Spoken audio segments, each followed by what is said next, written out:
This podcast is sponsored by ebookit.com, self-publishing solutions for the independent author and small press. Visit us today at ebookit.com. Welcome to the Toastmasters Podcast, the official podcast of Toastmasters International.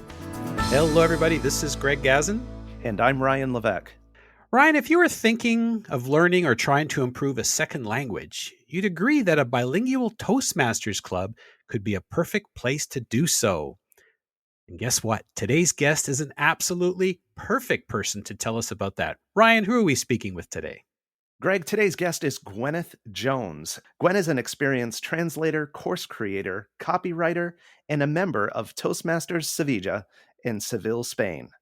She blogs and offers courses for translators at The Translator Studio, available at translatorstudio.co.uk.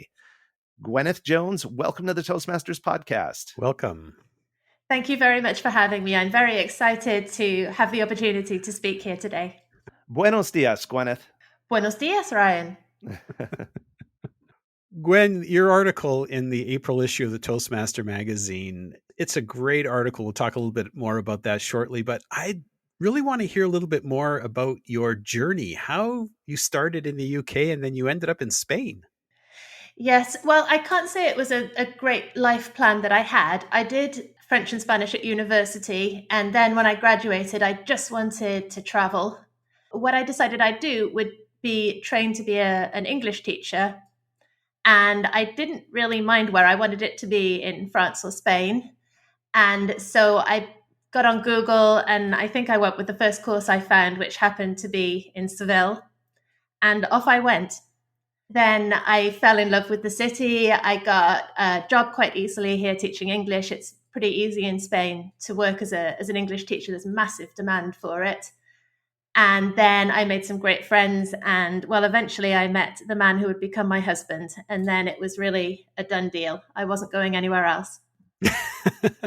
Is he a caballero? He's born in Seville, Sevillano. Gwen, you belong to a bilingual Toastmasters club called Toastmasters Sevilla, as Ryan introduced. Can you tell us a little bit about the club? And if I read correctly, I think most of your meetings are in Spanish, but then you also have an English meeting? Yes, that's right. The club meets every week on a Wednesday. The meetings start at 7 p.m. Spain time. When the pandemic hit, obviously they went online just as everybody did. But I think perhaps because of the bilingual nature of the club, they have an English session on the second Wednesday of a month. And so the club attracted people from outside Seville. When the pandemic, it's not over, but when we were able to start meeting in person again, there were a lot of people that appreciated being able to attend online. And so they continued with hybrid sessions. So now you can go to the meeting in person, but there's also people who are attending online and you can see them on the screen during the meeting. Gwen, I'm guessing since your club is in Spain, I'm assuming that most of the members are native Spanish speakers. Is that right? Yes, the majority of the members are native Spanish speakers. I'm the only member of the club who's a native English speaker, although there's a very high level of English in the club. And there's a certain number of people who aren't from Spain or the UK. Their English would be their third language. We have a member from Belgium and we have a member from the Czech Republic, for instance. Oh, wow. Gwen, something I found really interesting in your article is that despite your having a bachelor's degree in both French and Spanish, actually, you've expressed that you found yourself in the club oftentimes feeling like a fish out of water at your bilingual meetings. I'm curious, why was that and how did you deal with it? And I'll throw in a third question. Is there any hope for those of us who don't have a degree in Spanish to attend a Spanish bilingual meeting? It's like it never goes away. In the end, you're always speaking in your second language, and it's never going to be as good as your native language. I've lived in Spain for nearly 20 years now, but I don't think I will ever get to be as comfortable speaking in Spanish as I am in English because you just don't have the same range of vocabulary. You just never get to have that level of comfort. I ask myself, why does it make me nervous? I think it must be lack of control. you're never going to feel as much in control when you're in your second language. And so that feeling, it doesn't go away because it actually isn't based on how good your language skills are. I was listening to podcast episode 127 where I heard you talking about an icebreaker that you did, and you expressed this feeling of just, I'm so nervous because I'm speaking in my second language. It's kind of ridiculous when you think about it, because there are so many other things that we do wrong all the time when we're speaking in our native language, like saying and ah, tripping over our words, saying the wrong thing. We do all of that stuff anyway, but that doesn't bother us when we're speaking in our native language. But then all of a sudden, when we're speaking in our second language, it's like, oh no, this has to be absolutely perfect, or it's a disaster. I don't know. That's the feeling I get. I don't know if you can relate to that. Absolutely. I'm still thinking about what Gwen just said about the icebreaker. For me, it was interesting, my Spanish icebreaker, because my brain went English, French, Italian, and then Spanish. But that was a little bit of a disaster. Right, that's so true. If I tried to, because I mean, French is there as my third language, but the minute I tried to speak French, half of it comes out in Spanish. There you go. Gwen, why don't we get into some of the tips that you share in your article, which, by the way, appears in the April 2022 issue of the Toastmaster. It's called 7 Tips to Attend a Bilingual Toastmasters Meeting. And Greg, why don't you kick us off with our first question related to the tips? I love the tips that you provide. And one of them was warm up your brain by watching an online video. What's your thought process behind that? I think that, I mean, I don't know the science behind any of this, but it's like the same way you warm up if you're going for a run. You don't just start from walking and then sprinting. You warm those muscles up, and it just makes everything more flexible and move more easily. And I think the same thing happens with your brain. Whatever activity you're doing, once you've been doing it for a while, you get more efficient at it. And so if you've been speaking in, say, English all day, and then you're coming to visit us in Sevilla, and you're nervous because you've got to practice your Spanish, well, I just think watching anything, it doesn't matter what it is, watch a cartoon or just, something you like for 15 minutes, it'll just help you to kind of get into the zone and maybe make things a little bit easier. Like flexing your muscles. That's a great idea. Yeah, I think there's a lot about language that's similar to exercise and working out. The same thing as if you don't work out for a year, you can't suddenly go in the gym and expect to be as good as you were a year ago. And it's kind of the same with language. If you don't speak a language for a year, it's harder to get back into it. It's important to be consistent with it. I wonder if listening to a song in the language that you're about to practice speaking in, if that could serve a similar purpose. Definitely. I think that's a brilliant idea. What you could get, I don't know, like a Shakira song or something up on YouTube with the subtitles and sing along, and then you can get the dopamine pumping and start the meeting on a positive note. Hips don't lie. Gwen, you also mention in your article that most of us have this natural tendency to compare ourselves to others, the comparison game. I know that's something you've personally faced. What have you found effective in dealing with that tendency? I think it's just about thinking about why am I trying to do this? What is my objective? And not being judgmental about yourself. The fact of the matter is someone's always going to be better. And it goes back to what I was saying before. It's the same thing in every meeting. If you're speaking in your native language, there are going to be people who are more advanced public speakers than you are. But that isn't putting you off. So why should it put you off if there's another speaker in the room who is better at the second language than you are? In actual fact, I think it's better not to be the best person in the room, because then you can learn from the other people. Right. There's like a lot of pressure on you. I'm thinking back, you made reference to episode 127. Natalie was our guest host, but Veronica Corona was a woman that we had spoken to. Her first language is Spanish, but yet she was trained in English, and she felt that she spoke better in English than she spoke in Spanish. She also reiterated her worries that her peers would be critical of her speaking in her native tongue because her English public speaking, if you want to call it that, seemed to be, or she felt she did a better job in English than she did in Spanish. Yeah, I think from I work as a translator trainer, And when I work with bilingual translators, what often comes out is there's always, or I've never found anyone who is equally good at both languages. There's always a dominant language, and it tends to be the language that we were schooled in.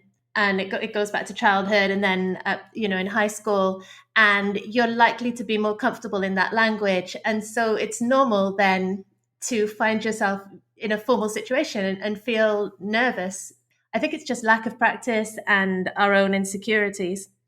One of the occurrences that can cause us to fall into this comparison trap is when there are awkward moments, as you call them, or silences during the club meeting.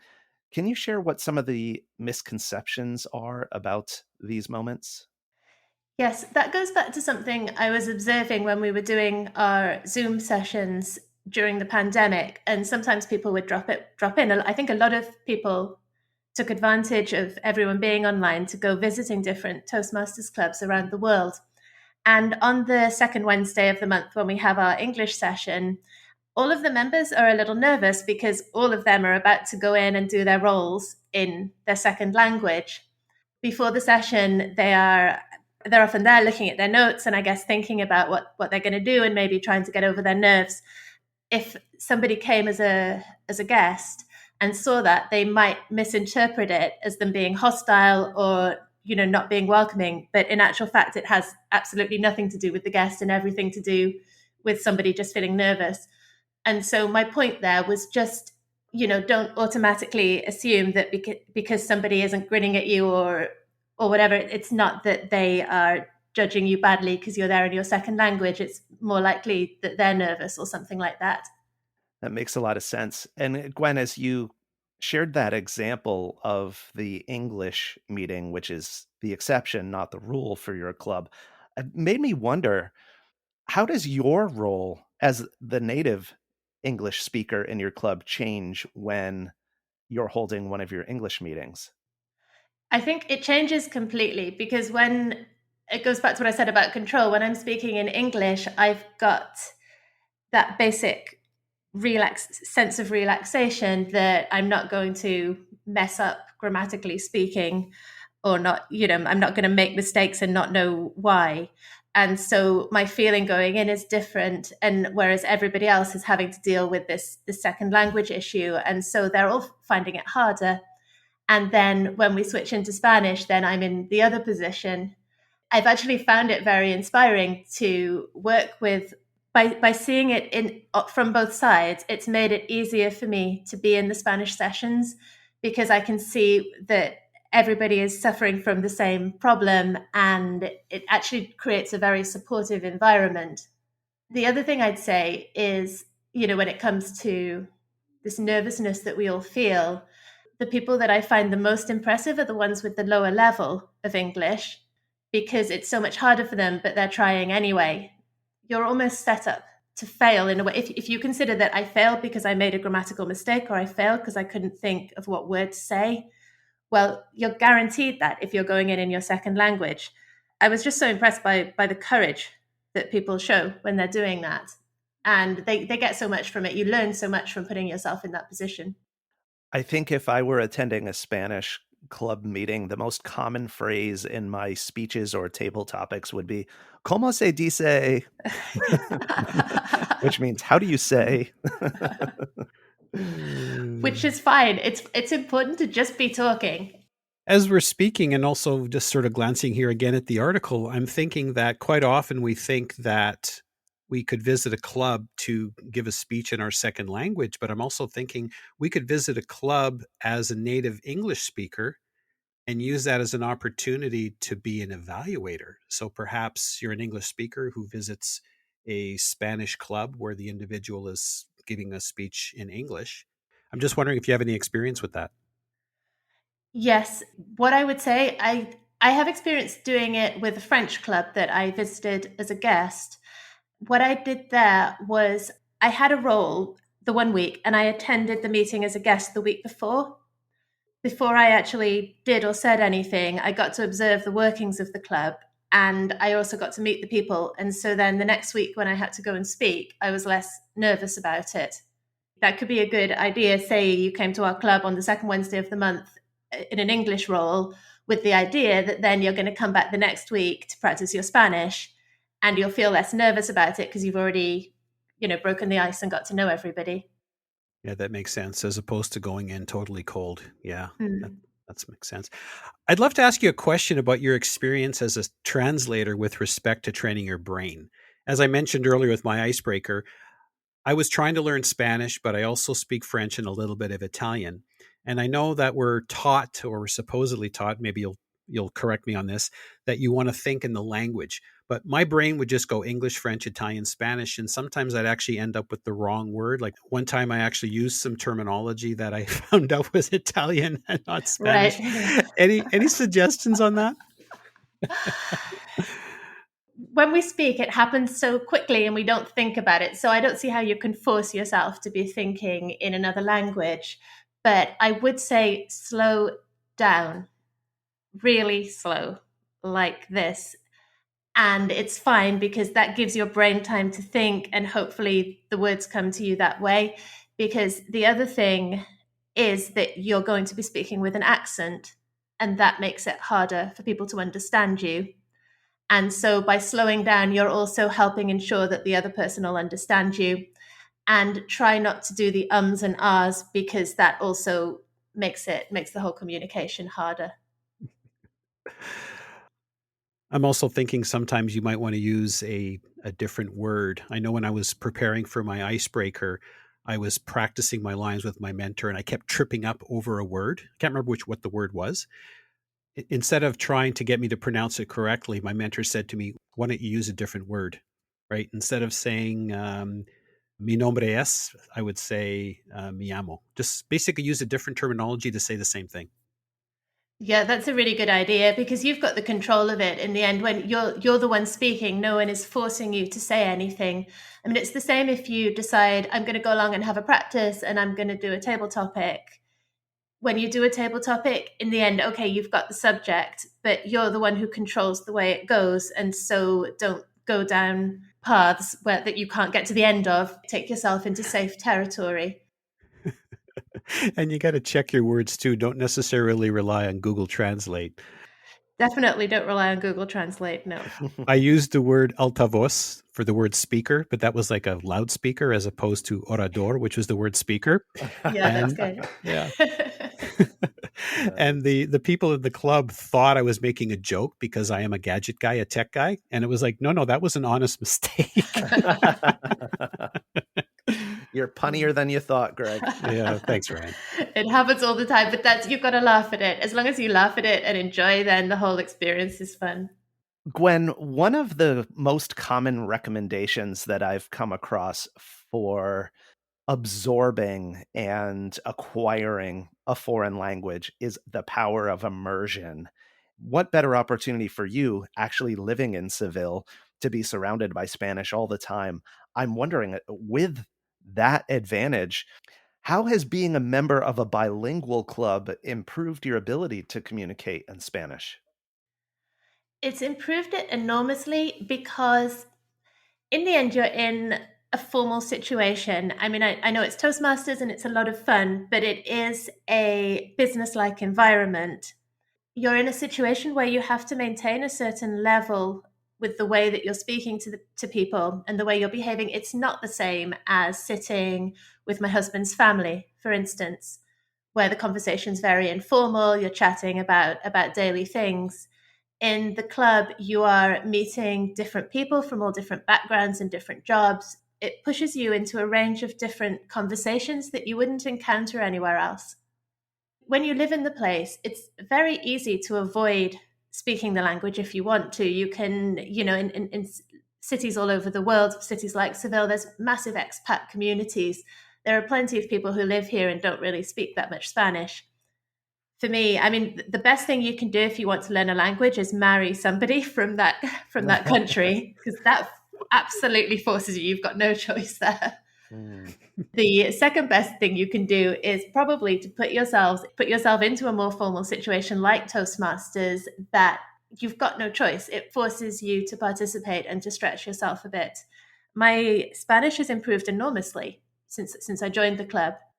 Gwen, you mentioned how some people come into the club and they struggle trying to get the words out, but yet they really hang in there. I'm just wondering, why are they doing it? What's their motivation behind it? The motivation behind it, in my opinion, is that they need it for work. And so they have this extra motivation that a lot of native English speakers don't have, because English is the international language of business.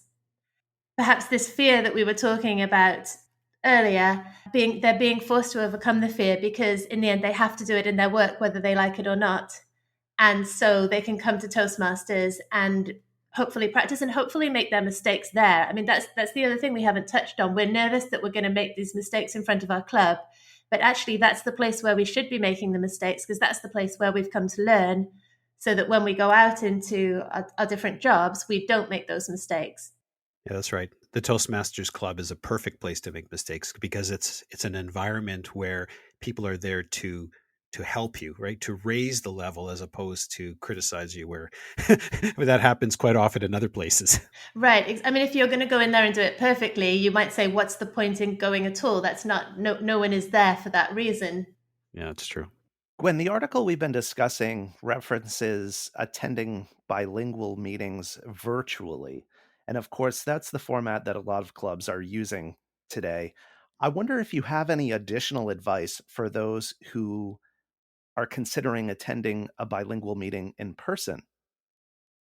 I would say the first thing is breaking the ice. So the minute you get in there, say something so that you have started using the second language. Because I think from every word you say, the next word is going to come more easily.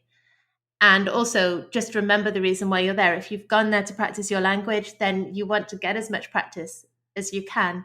I think something that I would try to do is figure out who's in the role of table topics master and go and speak to them and, maybe ask them, have you got an easier question for me or something like that, so that you can get yourself invited up to speak, just to help yourself out a little bit. I know I'm going to be nervous, so what can I do here to make life easier? I think the other thing I suggested in the article was contacting the club before you go, so they're expecting you, so that when you arrive, they'll all be ready to welcome you, and you can tell them, I'm this is my second language, I'm a bit nervous. Everyone will understand that, and they'll just do their best to make you feel more comfortable. Gwen, during your Spanish club meetings, do you use the English term table topics and table topics master, or is there a Spanish version of that you might use? There's a Spanish version of it, and I always get mixed up. There's Spanish versions for everything. Discursos improvisados is the table topics. I think it's maestro de discursos improvisados. I think that's the name of the role. I'd need to double check that.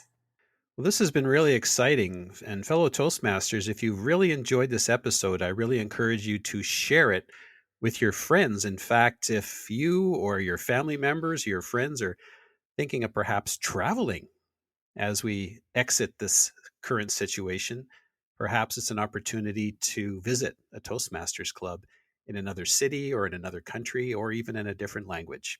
You can find the Toastmasters podcast at toastmasterspodcast.com, toastmasters.org, Google Podcast, Apple Podcast, and anywhere you find your podcasts. Ryan?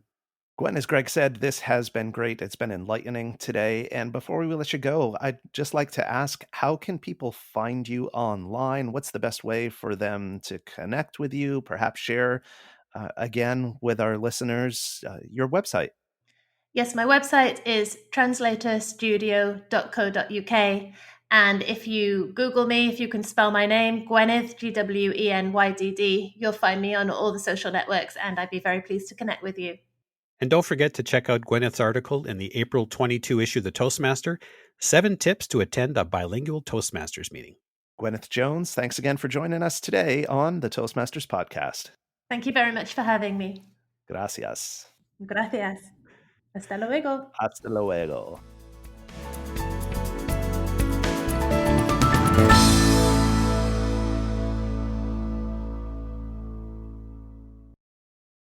Isn't it about time you published that book you've been thinking about? We can help with that. At ebookit.com, we've been providing authors and small presses with ebook publishing services since 2010. Visit us today at ebookit.com and let us know how we can help you.